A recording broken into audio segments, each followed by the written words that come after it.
Welcome to Michigan in Focus, powered by thecentersquare.com. This episode features a piece by Center Square Michigan reporter Scott McClellan, headlined, quote, "Report Michigan schools spent almost half of COVID funds on employees," end quote. Here's the story.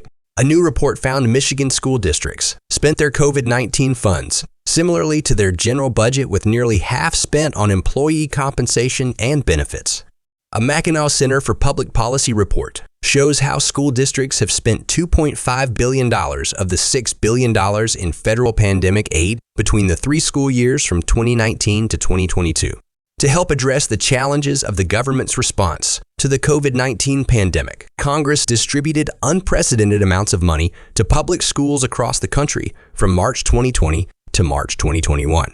Michigan schools received $6 billion total, with each district receiving varying amounts, ranging from about $500 extra per student to as much as $50,000 per pupil. School districts serving the poorest students received the largest amounts.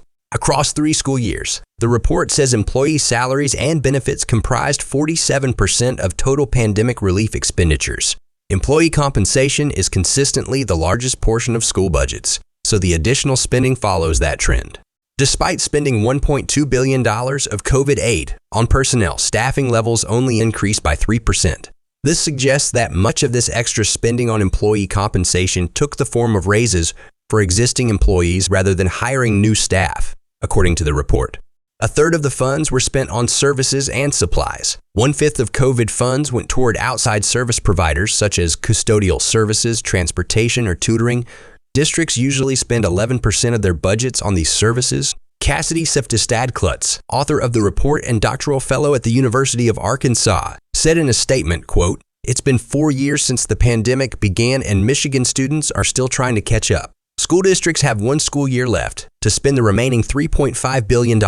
It will be interesting to see how well they use these resources to overcome learning loss and stabilize the classroom," end quote. Supplies accounted for 16% of COVID relief spending. This is a broad category as it can cover anything from energy costs to testing materials. The remaining funds were spent on capital costs and other things.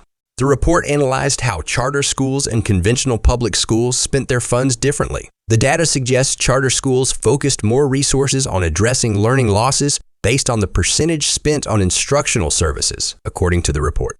Some conventional public school districts plan to spend COVID cash on support dogs, massage chairs, and a $460,000 amphitheater. Listeners can keep up with this story and more at thecentersquare.com. This podcast was made with the assistance of AI technology. Please subscribe and thanks for listening.